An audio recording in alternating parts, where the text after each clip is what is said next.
तो previous lecture में अपन ने देखा था कि प्लांट्स में किस तरीके से फर्टिलाइजेशन की प्रोसेस होती है। अब इस लेक्चर में अपन देखेंगे कि फर्टिलाइजेशन के बाद में प्लांट्स में क्या क्या चेंजेस होते हैं और क्या क्या डेवलपमेंट्स होते हैं प्लांट्स में फर्टिलाइजेशन के बाद में।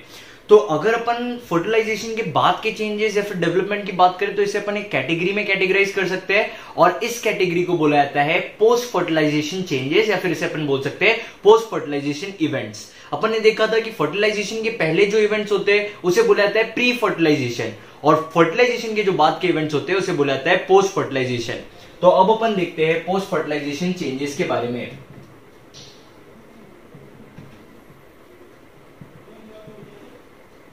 पोस्ट फर्टिलाइजेशन चेंजेस, तो अपन सभी को पता है फर्टिलाइजेशन की प्रोसेस जो हुई थी ये कंप्लीट हुई थी ओवरी के अंदर। तो ये है ओवरी और ये है रिसेप्टेकल। अपने को पता है जो मोस्ट कॉमन ओव्यूल पाया जाता है वो होता है एनेट्रोपस ओव्यूल और एनेट्रोपस ओव्यूल कुछ इस तरीके का होता है। ये हो गया एनेट्रोपस ओव्यूल और ये जो एनेट्रोपस ओव्यूल होता है ये बायटेग्मिक होता है। बायटेग्मिक का मतलब है इसमें दो इंटीग्मेंट्स पाए जाते हैं। तो ये हो गया अपना ओवरी, ये हो गया ओव्यूल और इसे अपन बोल सकते हैं इंटीग्यूमेंट्स। तो ये हो गया अपना एम्ब्रियो सैक और अपने को पता है कि एम्ब्रियो सैक में इस जगह पे फीमेल गमेट रहता है, दैट इज एग रहता है और इसी जगह पे फर्टिलाइजेशन की प्रोसेस होती है। तो यहां पे बनता है जायगोट।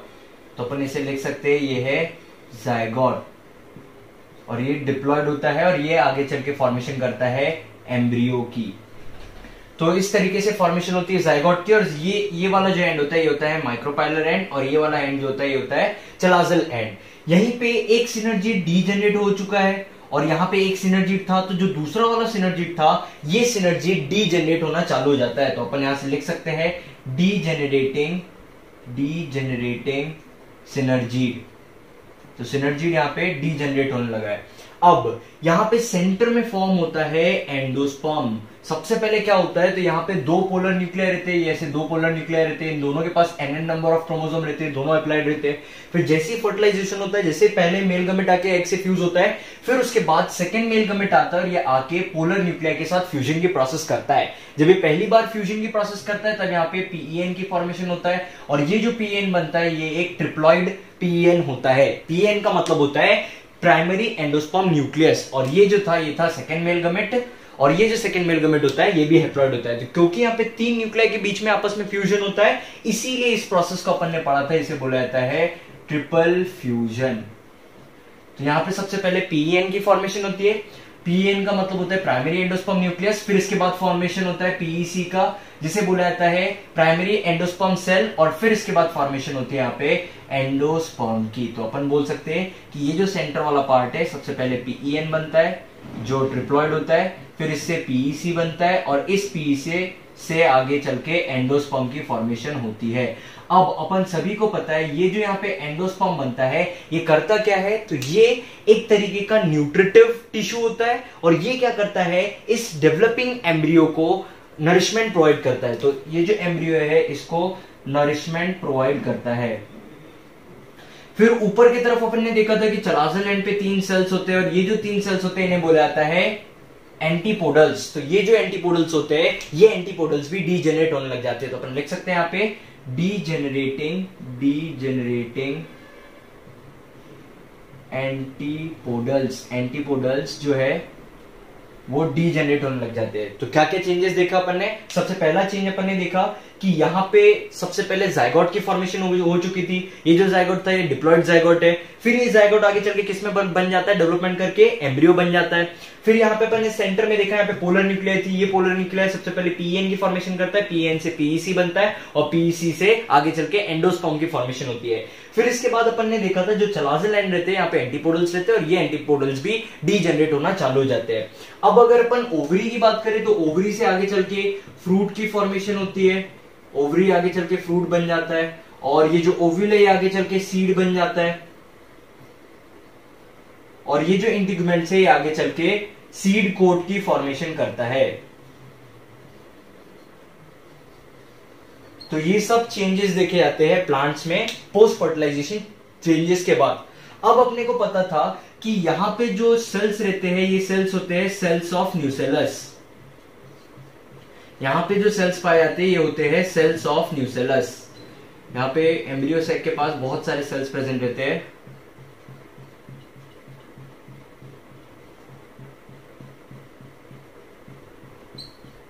तो इसे अपन बोल सकते हैं सेल्स ऑफ न्यूसेलस। अब नॉर्मली होता क्या है, तो ये जो न्यूसेलस के सेल्स रहते हैं ये पूरी तरीके से चेंजेस, ये जो चेंज हो रहे हैं इस चेंज होते वक्त ये पूरी तरीके से यूटिलाइज हो जाते हैं या फिर ये पूरी तरीके से खत्म हो जाते हैं और आगे चल के जो सीड बनती है उसमें न्यूसेलस नहीं रहता है। ये होता है नॉर्मल कंडीशन में। बट अगर आगे चल के किसी भी सीड में अगर बचा हुआ न्यूसेलस है तब उस सीड को पेरिस्पर्मिक सीड बोला जाता है। तो अपन देख सकते हैं पेरिस्पर्मिक सीड के बारे में। तो पेरिस्पर्मिक सीड के बारे में अपन क्या लिख सकते हैं कि इसमें बचा कुचा न्यूसेलस प्रेजेंट रहता है किसके अंदर, सीड के अंदर। तो अपन इसमें लिख सकते हैं persistent nucellus is present in the seed. Seed के अंदर परसिस्टेंट न्यूसेलस का मतलब होता है बचा कुचा न्यूसेलस प्रेजेंट रहता है। और इसका एक एग्जांपल है ब्लैक पीपर इसका एक एग्जांपल है। तो ये अपन ने देखा है कि पोस्ट फर्टिलाइजेशन के वक्त किस तरीके के चेंजेस होते हैं प्लांट्स में। तो अब अपन देखते हैं फॉर्मेशन ऑफ एंडोस्पर्म के बारे में कि एंडोस्पर्म किस तरीके से फॉर्म होता है। तो नेक्स्ट टॉपिक है फॉर्मेशन ऑफ एंडोस्पर्म। अगर एंडोस्पर्म के बारे में बात करें तो अलग अलग प्लांट्स में अलग अलग तरीके से एंडोस्पर्म फॉर्म होता है। एंडोस्पर्म है क्या, तो ये एक न्यूट्रिटिव टिश्यू है जो किसको नरिशमेंट प्रोवाइड करता है, डेवलपिंग एम्ब्रियो को नरिशमेंट प्रोवाइड करता है। तो सबसे पहला जो तरीका है जिससे एंडोस्पर्म फॉर्म होता है ये होता है फ्री न्यूक्लियर एंडोस्पर्म। देखते हैं फ्री न्यूक्लियर एंडोस्पर्म के बारे में। तो सबसे पहले देख रहे हैं अपन फ्री न्यूक्लियर एंडोस्पर्म के बारे में। तो अपन सभी को पता है सबसे पहले पीईसी होता है, पीईसी जिसे बोला जाता है प्राइमरी एंडोस्पर्म सेल। और ये जो प्राइमरी एंडोस्पर्म सेल होता है ये एक ट्रिप्लॉइड सेल होता है। तो यहां पे होता क्या है, फ्री न्यूक्लियर एंडोस्पर्म के फॉर्मेशन के वक्त ये जो सेल है सबसे पहले सेल साइज इंक्रीज होता है। और यहाँ पे सबसे इंपॉर्टेंट चीज, यहाँ पे सिर्फ और सिर्फ कैरियोकाइनेसिस देखा जाता है, साइटोकाइनेसिस नहीं होता है। तो मान लो ये न्यूक्लियस है, तो यहाँ पे आगे चल के जो सेल होगा उसमें सिर्फ न्यूक्लियर डिवीजन देखा जाएगा बट साइटोप्लाज्म का डिवीजन नहीं देखा जाएगा। तो इसमें एक से पहले 2 न्यूक्लियस बनेंगे, 2 से 4, इस तरीके से कैरियोकाइनेसिस की प्रोसेस देखी जाएंगी बट साइटोकाइनेसिस नहीं होगा इसमें।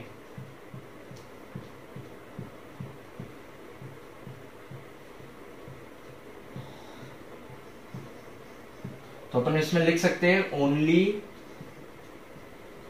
Karyokinesis occurs. तो इस कंडीशन में क्या होता है, सिर्फ कैरियोकाइनेसिस की कंडीशन होती है। पीईसी ये आगे चल के इनलार्ज होता है, इनलार्ज होने के बाद सिर्फ और सिर्फ इसमें न्यूक्लियर डिवीजन होता है बट साइटोप्लाज्म का डिवीजन नहीं होता है। इसके एग्जांपल की अगर अपन बात करें तो इसका एग्जांपल है कोकोनट वाटर। कोकोनट वाटर एक एग्जांपल है इस टाइप के एंडोस्पर्म का। तो जो कोकोनट के अंदर वाटर होता है वो एक तरीके का फ्री न्यूक्लियर एंडोस्पर्म होता है। सेकेंड टाइप जो होता है इसे बोला जाता है सेल्यूलर एंडोस्पर्म। बात आती है सेलुलर एंडोस्पर्म मतलब होता क्या है, किस तरीके से सेलुलर एंडोस्पर्म की फॉर्मेशन होती है। तो इसमें अगर ये पीईसी है, इसे अपन बोल सकते हैं पीईसी जो होता है ट्रिप्लॉइड होता है। तो पीईसी में जैसे ही कैरियोकाइनेसिस होगा अब इसके बाद क्या होगा, साइटोकाइनेसिस की प्रोसेस होंगी। जैसे एक सेल था, इसमें मान लो सबसे पहले न्यूक्लियस डिवाइड होकर 2 हो गया, तो ये हो गया कैरियोकाइनेसिस। और एक सक्सेसिव कैरियोकाइनेसिस के बाद एक सक्सेसिव साइटोकाइनेसिस होगा। आगे चल के और सेल डिवीजन होगा, तो आगे चल के क्या होगा, कैरियोकाइनेसिस के बाद साइटोकाइनेसिस जरूर होगा। तो इसमें डिफरेंस क्या है, यहाँ पे सिर्फ और सिर्फ कैरियोकाइनेसिस हो रहा था और इस कंडीशन में पहले कैरियोकाइनेसिस हुआ फिर साइटोकाइनेसिस हुआ। इधर भी पहले कैरियोकाइनेसिस फिर साइटोकाइनेसिस। इसके अगर एग्जांपल की बात करें तो इसका एग्जांपल है white edible part of coconut. तो कोकोनट का जो व्हाइट एडिबल पार्ट होता है वो है एग्जांपल सेलुलर एंडोस्पर्म का। तो अगर अपन एंडोस्पर्म की बात करें और पर्टिकुलरली कोकोनट की बात करें तो कोकोनट में 2 एंडोस्पर्म प्रेजेंट है। एक तो ये वाला फ्री न्यूक्लियर एंडोस्पर्म, और ये फ्री न्यूक्लियर एंडोस्पर्म क्या है, कोकोनट वाटर है। और दूसरे अगर एंडोस्पर्म की बात करें अपन तो वो है सेलुलर एंडोस्पर्म। और ये सेलुलर एंडोस्पर्म क्या है, तो वो जो व्हाइट वाला पार्ट रहता है कोकोनट का एडिबल पार्ट वो होता है सेलुलर एंडोस्पर्म। अब बात करें किस तरीके से फॉर्मेशन होती है एंडोस्पर्म की कोकोनट में, तो सबसे पहले ये रहता है पीईसी। तो सबसे पहले होता क्या है, ये सेल एनलार्ज होता है, इसमें सबसे पहले सेल में कैरियोकाइनेसिस देखा जाता है। ये यहां पे अपन देख रहे हैं formation of endosperm in coconut, कि कोकोनट में किस तरीके से एंडोस्पर्म का फॉर्मेशन होता है। तो ये सबसे पहले पीईसी रहता है, पीईसी ट्रिप्लॉइड होता है। इस ट्रिप्लॉइड पीईसी में सबसे पहले सेल साइज इंक्रीज होता है, इंक्रीज होने के बाद बहुत सारे इसमें सक्सेसिव कैरियोकाइनेसिस देखे जाते हैं, और जैसे इसमें कैरियोकाइनेसिस होने के बाद एक पर्टिकुलर स्टेज बाद जो इसकी पेरिफेरी की जो सेल्स है, पेरिफेरी की जो जगह है वहां पे कैरियोकाइनेसिस होती है, और कैरियोकाइनेसिस के साथ साथ पेरिफेरी में साइटोकाइनेसिस भी देखी जाती है। और इसीलिए जो आजू बाजू का जो पेरिफेरी वाला पार्ट रहता है, यहाँ पे व्हाइट एडिबल पार्ट प्रेजेंट रहता है।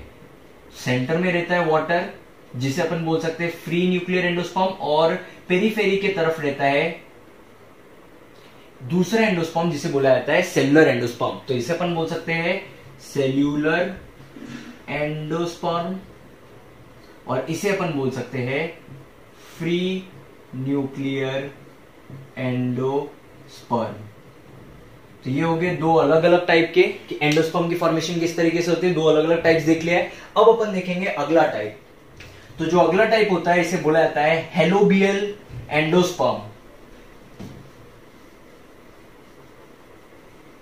तो अपन देखते हैं थर्ड टाइप। थर्ड टाइप का नाम है हेलोबियल एंडोस्पर्म। जो हेलोबियल एंडोस्पर्म होता है ये एक इंटरमीडिएट होता है फ्री न्यूक्लियर एंडोस्पर्म का और सेलुलर एंडोस्पर्म का। देखते हैं कैसे। तो ये एक पीईसी होता है, ये है पीईसी। सबसे पहले पीईसी जो होता है इसके अंदर कैरियोकाइनेसिस होता है, और कैरियोकाइनेसिस के बाद साइटोकाइनेसिस होता है। फिर इसके बाद एक और बार कैरियोकाइनेसिस और साइटोकाइनेसिस देखा जाता है। तो यहां पे पहले एक सेल था, एक से दो हो गए, दो से चार हो गए, बट इसके बाद क्या होता है, तो ये सेल इंक्रीज होता है। इसके तीन सेल्स जो है ये ऊपर की तरफ चले जाते हैं, और ये जो एक सेल है सिर्फ इस सेल में क्या होता है, तो इस सेल में सिर्फ और सिर्फ कैरियोकाइनेसिस होता है, बट साइटोकाइनेसिस नहीं होता है। तो इस सेल में पर्टिकुलरली यहां पे न्यूक्लियर डिवीजन होगा, बट साइटोप्लाज्म का डिवीजन नहीं होगा। और इस टाइप के एंडोस्पर्म के फॉर्मेशन को बोला जाता है हेलोबियल टाइप ऑफ एंडोस्पर्म।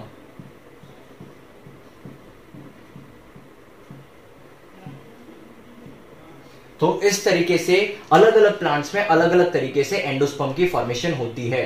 तो अभी अपन ने देखा कि कैसे अलग अलग तरीके से एंडोस्पर्म की फॉर्मेशन होती है। अब कई बार क्या होता है कि एंडोस्पर्म कई बार सीड के अंदर प्रेजेंट रहता है, या फिर कई बार देखा जाता है कि एंडोस्पर्म सीड में प्रेजेंट नहीं रहता है। तो इसी बेसिस पे सीड्स को अपन दो अलग अलग कैटेगरीज में डिवाइड कर सकते हैं, लिख सकते हैं। एक अपन लिख सकते हैं कि फर्स्ट कैटेगरी एंडोस्पर्मिक सीड, और अगली अपन लिख सकते हैं नॉन एंडोस्पर्मिक सीड। दोनों से क्या पता चल रहा है, अपन एंडोस्पर्मिक सीड को बोल सकते हैं कि ऐसी सीड जिसमें एंडोस्पर्म प्रेजेंट है, और नॉन एंडोस्पर्मिक सीड मतलब ऐसी सीड जिसमें एंडोस्पर्म एब्सेंट है। तो इसमें अपन लिख सकते हैं एंडोस्पर्म इज प्रेजेंट, और इसमें लिख सकते हैं अपन एंडोस्पर्म इज एब्सेंट। ऊपर में जो एंडोस्पर्मिक सीड है इसमें एंडोस्पर्म प्रेजेंट रहता है, और जो नॉन एंडोस्पर्मिक सीड रहती है इसमें एंडोस्पर्म एब्सेंट रहता है। अब अपन देखेंगे कि किस तरीके से एम्ब्रियो की फॉर्मेशन होती है डाइकॉट्स में। तो अपन नेक्स्ट टॉपिक पढ़ेंगे। नेक्स्ट टॉपिक है formation of embryo in dicot plants.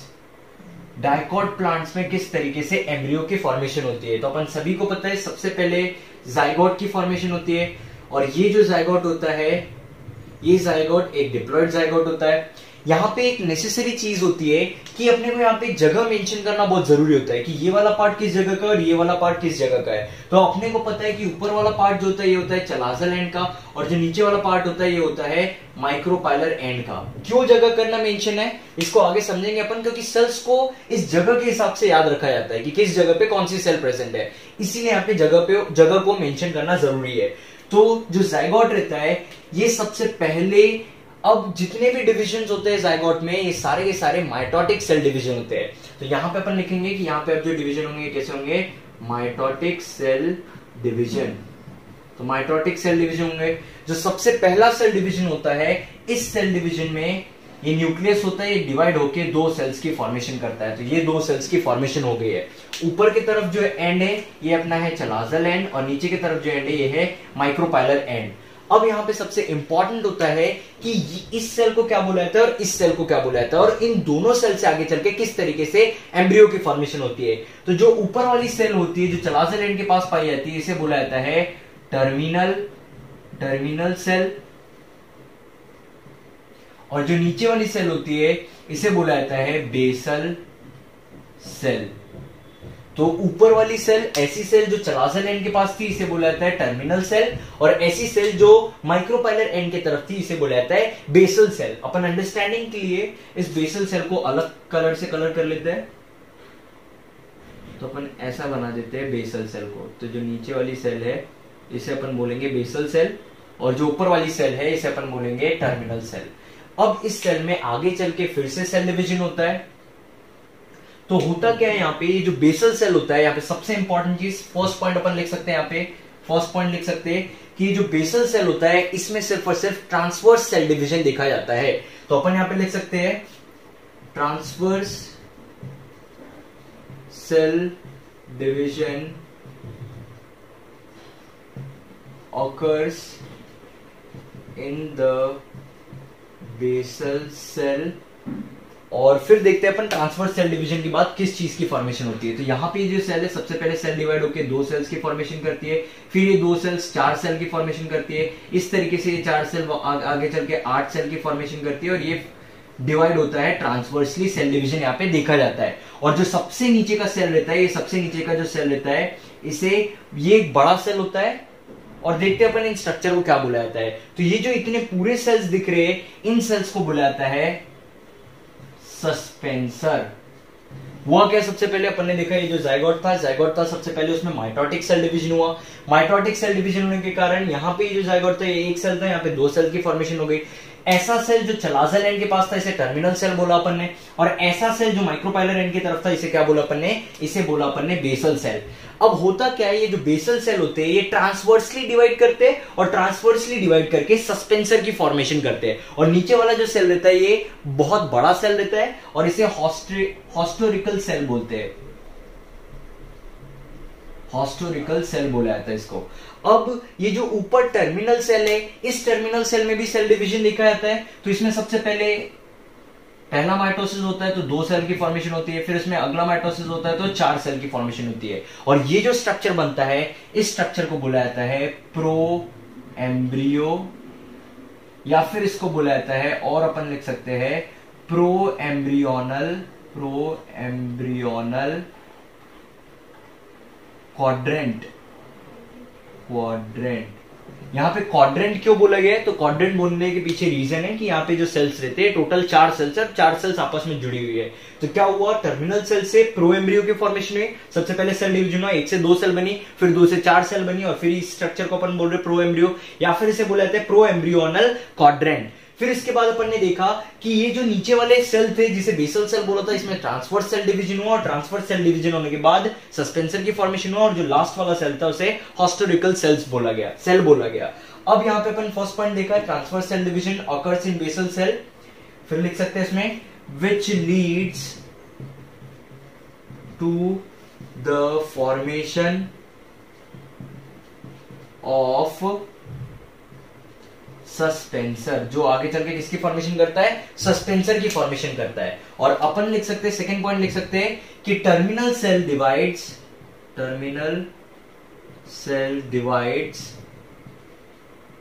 And form the pro embryo. Terminal cell divide होती है और आगे चल के किसकी फॉर्मेशन करती है, प्रो एम्ब्रियो की फॉर्मेशन करती है। तो अब अपन देखेंगे कि इसके बाद किस तरीके का सेल डिवीजन देखा जाता है। तो इसके बाद अपन देखेंगे, तो ये जो प्रो एम्ब्रियो रहता है इसमें फिर से सेल डिवीजन देखा जाता है।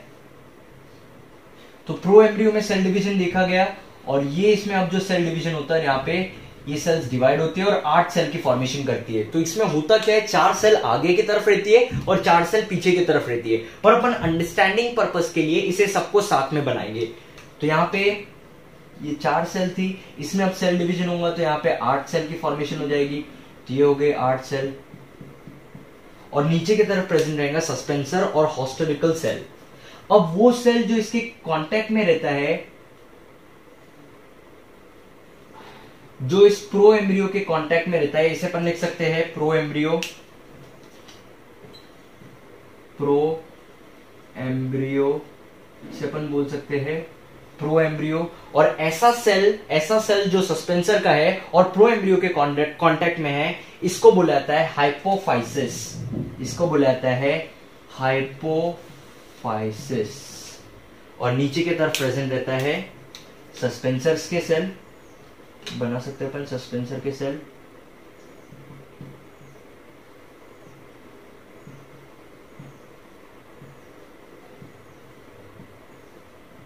और सबसे नीचे रहता है हॉस्टोरिकल सेल, और ये है हॉस्टोरिकल सेल। तो सबसे पहले क्या हुआ, अपन ने देखा जो जायगोट था इसमें सबसे पहले माइटोटिक सेल डिवीजन हुआ। एक सेल से 2 सेल की फॉर्मेशन हुई। ऐसा सेल जो चलासेल एंड के पास था उसे टर्मिनल सेल बोला गया। फिर ऐसा सेल जो माइक्रोपाइलर एंड के पास था इसे बेसल सेल बोला गया। फिर ये जो सेल स्ट्रक्चर था इसमें फिर से सेल डिवीजन देखा गया। तो जो टर्मिनल सेल था, ये सेल डिवाइड होने के बाद सबसे पहले एक सेल था, इसने डिवाइड करके 2 सेल बनाए, 2 से 4 सेल बनाए। और ये जो यहाँ पे स्ट्रक्चर बना इसे बोला गया है प्रो एम्ब्रियो, या फिर इसको बोला गया प्रो एम्ब्रियोनल क्वाड्रेंट। क्यों बोला गया प्रो एम्ब्रियोनल क्वाड्रेंट? तो क्योंकि यहाँ पे 4 सेल्स आपस में प्रेजेंट है, इसलिए इसको बोला गया है प्रो एम्ब्रियोनल क्वाड्रेंट। फिर यहाँ पे ये जो बेसल सेल था, इस बेसल सेल में पर्टिकुलरली अपन देख सकते हैं यहाँ पे ट्रांसवर्स सेल डिवीजन होता है। और ट्रांसवर्स सेल डिवीजन होने के कारण यहाँ पे सस्पेंसर की फॉर्मेशन होती है। पहले 2 सेल बनते, 2 से 4 सेल बनते, फिर 4 से 8 सेल बनते, इस तरीके से सेल्स की फॉर्मेशन होती है। तो ये जो यहाँ पे ये जो सेल्स का नेटवर्क है, जो ट्रांसवर्स सेल का नेटवर्क है, इसी को सस्पेंसर बोला गया है। और जो नीचे का सेल रहता है, जो सबसे नीचे का बेस का सेल रहता है, ये थोड़ा सा बड़ा रहता है, साइज में राउंड रहता है, और इस सेल को बोला जाता है हॉस्टोरिकल सेल। फिर इसमें एक और सेल डिवीजन देखा जाता है। ये सेल डिवीजन होता है सिर्फ और सिर्फ प्रो एम्ब्रियो में। अब होता क्या है, प्रो एम्ब्रियो में जो सेल डिवीजन होता है, इसमें कुछ सेल आगे की तरफ रहते हैं, कुछ सेल पीछे की तरफ रहते हैं। बट समझने के लिए अपन ने इस तरीके से बनाया है। तो ये स्ट्रक्चर हो गया प्रो एम्ब्रियो का। अब ऐसा सेल सस्पेंसर का जो प्रो एम्ब्रियो के कांटेक्ट में रहता है, ये सेल को बुलाया जाता है हाइपोफाइसिस, और इसका साइज बड़ा होता है। और फिर इसके बाद ये वापस अपना ये है सस्पेंसर, और जो नीचे की तरफ का सेल है उसको बोलेंगे हॉस्टोरिकल सेल। तो अब अपन देखेंगे कि इसके बाद किस तरीके का सेल डिवीजन देखा जाता है। तो अपन ने कुछ इस तरीके का स्ट्रक्चर देखा था कि ये स्ट्रक्चर बन चुका था। ऊपर की तरफ ये जो सेल दिख रहा है इसे बोला जाता है प्री एम्ब्रियोनल ऑक्टेन। ऑक्टेन इसे इसलिए बुलाते हैं क्योंकि ये 8 सेल से मिलकर बना होता है। फिर ये जो सेल रहता है जो इसके कांटेक्ट में रहता है, इसे हाइपोफाइसिस बोला जाता है, हाइपोफाइसिस। फिर हाइपोफाइसिस के बाद चेन्स रहती है सेल की, जिसे बोला जाता है सस्पेंसर। और लास्ट में रहता है एक बहुत बड़ा सा सेल जिसे बोला जाता है हॉस्टोरिकल सेल। अब अपन देखेंगे इसमें किस तरीके का सेल डिवीजन होता है। तो अब जो इसमें सेल डिवीजन होता है इसे बोला जाता है पेरिक्लाइनल सेल डिवीजन। देखते हैं पेरिकाइनल सेल डिवीजन में क्या होता है। तो इसमें ये जो प्रो एम्ब्रियो है, इस प्रो एम्ब्रियो में फिर से सेल डिवीजन देखा जाता है। तो ये कुछ इस तरीके का स्ट्रक्चर था।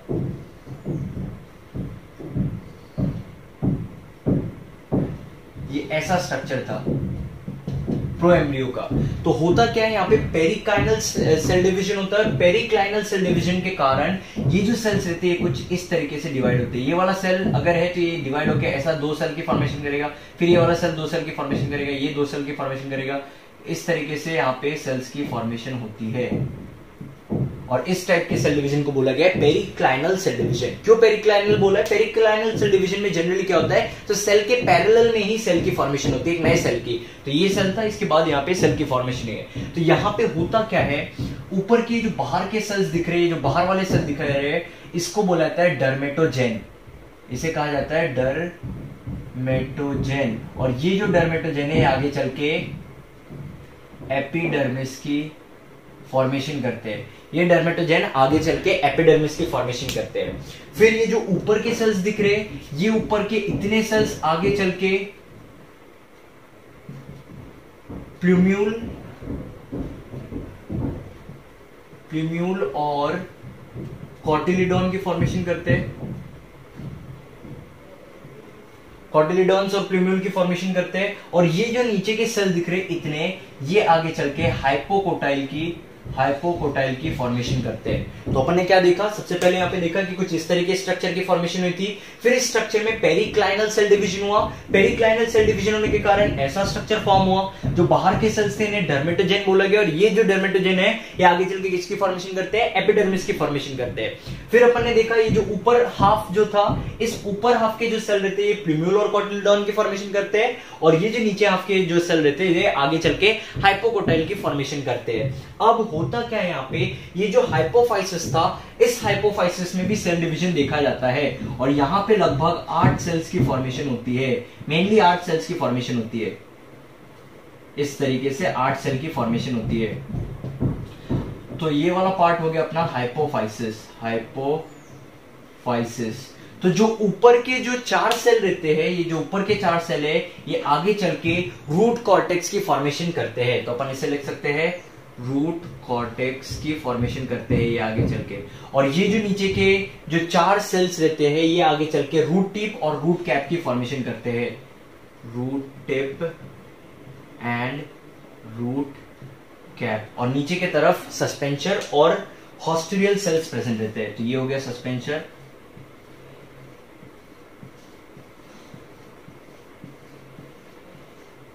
और ये हो गया हॉस्टेरियल सेल।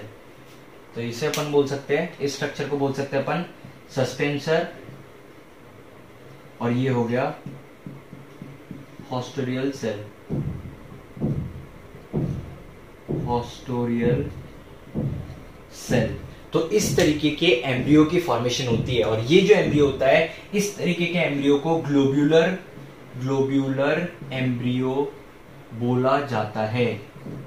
तो अपन ने क्या देखा, सबसे पहले अपन ने देखा कि एक जायगोट था। जायगोट में सबसे पहले उसमें मार्क किया अपन ने पोजीशन, ऊपर की तरफ चलाज़ल एंड, नीचे की तरफ अपन ने देखा कि वहां पे माइक्रोपाइलर एंड था। फिर अपन ने देखा वो 2 सेल्स की फॉर्मेशन करता है। एक सेल होता है चलाज़ल एंड की तरफ जो होता है वो टर्मिनल सेल रहता है। अपन ने ऐसा देखा, सबसे पहले चलाज़ल एंड की तरफ जो सेल था इसे टर्मिनल सेल बोला गया था, और जो माइक्रोपाइलर एंड की तरफ सेल था इसे अपन ने कहा था बेसल सेल। फिर आगे चल के प्रोएम्ब्रियो की फॉर्मेशन हुई, इधर सस्पेंसर और हॉस्टेरियल सेल्स की फॉर्मेशन हुई। फिर आगे चल के ये स्ट्रक्चर बना और इस टाइप के एम्ब्रियो की फॉर्मेशन हुई, और ये जो एम्ब्रियो होता है इसे ग्लोबुलर एम्ब्रियो बोला जाता है। तो अब अगर अपन एम्ब्रियो के स्ट्रक्चर को देखें ओव्यूल के अंदर, तो देखते हैं किस तरीके से दिखता है। तो ये हो गया अपना एक ओव्यूल, ये हो गया एक एनाट्रोपस ओव्यूल, और यहां पे प्रेजेंट रहता है एम्ब्रियो। तो एम्ब्रियो के नीचे अपन कुछ इस तरीके, ये है एम्ब्रियो सैक, और यहाँ पे रहता है एम्ब्रियो। तो अपन एम्ब्रियो कुछ इस तरीके का स्ट्रक्चर बना सकते हैं, क्योंकि अपन ने देखा था एम्ब्रियो का स्ट्रक्चर कुछ इस तरीके से बना हुआ है। और यहाँ पे अपन ने देखा क्योंकि यहीं पे जायगोट था, और ये जायगोट आगे चल के किसकी फॉर्मेशन करेगा, एम्ब्रियो की फॉर्मेशन करेगा। और ऊपर की तरफ यहाँ पे था एंडोस्पर्म, तो ये एंडोस्पर्म डिवाइड होकर यहाँ पे बहुत सारे एंडोस्पर्म की फॉर्मेशन, सेल्स की फॉर्मेशन करेगा।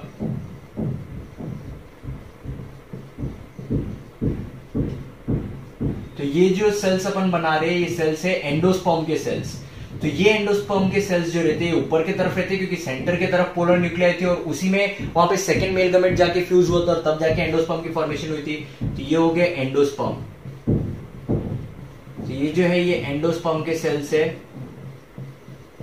और ये जो है अपना नीचे एम्ब्रियो है। तो अपन इसे बोल सकते हैं एंडोस्पर्म, और ये जो है ये है एम्ब्रियो। और पर्टिकुलरली अगर इस स्ट्रक्चर की बात करें तो ये वाला जो स्ट्रक्चर है इसे अपन बोल सकते हैं सस्पेंसर। इस स्ट्रक्चर को बोल सकते हैं सस्पेंसर। तो सस्पेंसर के अगर फंक्शन के बारे में अपन बात करें तो सस्पेंसर का मेन फंक्शन होता है कि ये जो एम्ब्रियो है ये इस एम्ब्रियो को पुश करता है किसके तरफ, एंडोस्पर्म की तरफ। और जैसे एम्ब्रियो एंडोस्पर्म की तरफ पुश होगा तो क्या होगा, ये जो एम्ब्रियो है ये सही तरीके से एंडोस्पर्म से नरिशमेंट ले सकेगा। तो इस तरीके का स्ट्रक्चर बनता है ओव्यूल के अंदर, और पर्टिकुलरली अपन बोले तो ये एम्ब्रियो सैक के अंदर इस तरीके का स्ट्रक्चर की फॉर्मेशन होती है। वो भी अपन ने देखा एम्ब्रियो का स्ट्रक्चर। अब देखते हैं कि किस तरीके से एम्ब्रियो आगे तक चल के डेवलपमेंट करता है। तो अपन ने यहां देखा था कि यहाँ पे प्रो एम्ब्रियोनल ऑक्टेन प्रेजेंट था इस तरीके का, जिसमें पेरिक्लाइनल सेल डिवीजन हो चुका था, और स्ट्रक्चर कुछ इस तरीके का बन चुका था। और इसके नीचे प्रेजेंट था हाइपोफाइसिस के 8 सेल्स। तो इसे अपन दूसरे कलर से बना सकते हैं समझने के लिए, इसे दूसरे कलर से बना लेते हैं ताकि इजीली समझ में आए। तो यहां पे अपन बना सकते हैं हाइपोफाइसिस के 8 सेल।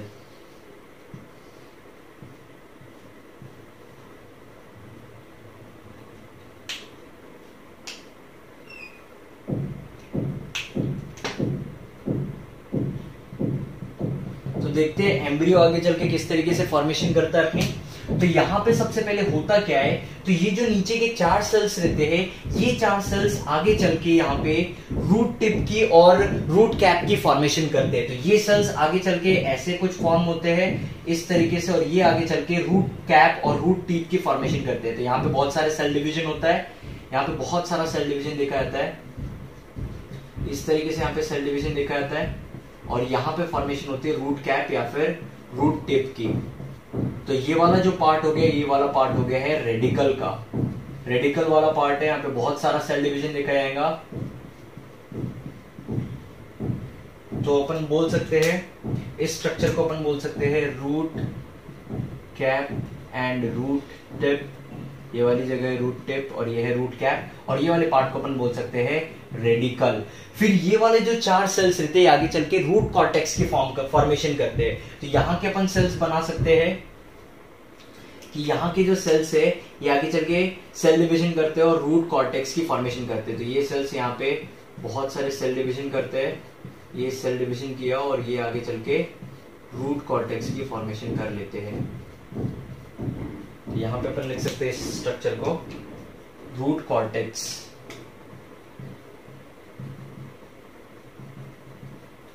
फिर ये जो इतना वाला पार्ट रहता है ये आगे चल के हाइपोकोटाइल की फॉर्मेशन करता है। तो इसको अपन देख लेते हैं, यहाँ पे भी सेल डिवीजन होता है, इस पार्ट में भी सेल डिवीजन होता है, और इस पार्ट से आगे चल के हाइपोकोटाइल की फॉर्मेशन होती है। तो यहाँ पे सेल डिवीजन हो गया, और ये वाला जो पार्ट है ये आगे चल के बन जाएगा हाइपोकोटाइल। तो ये वाला पार्ट बन गया है हाइपोकोटाइल। फिर जो ऊपर का पार्ट रहता है, ये ऊपर के पार्ट में भी सेल डिवीजन देखा जाता है, और इसका स्ट्रक्चर कुछ इस तरीके से बनता है, और यहां पे भी सेल डिवीजन देखा जाता है।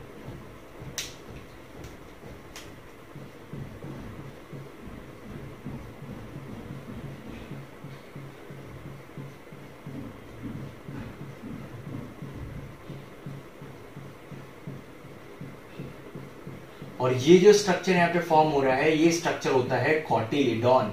क्योंकि अपन डाइकॉट के बारे में पढ़ रहे थे, यहाँ पे 2 कॉटिलिडॉन्स की फॉर्मेशन हो रही है, एक ये वाला कॉटिलिडॉन और एक ये वाला कॉटिलिडॉन।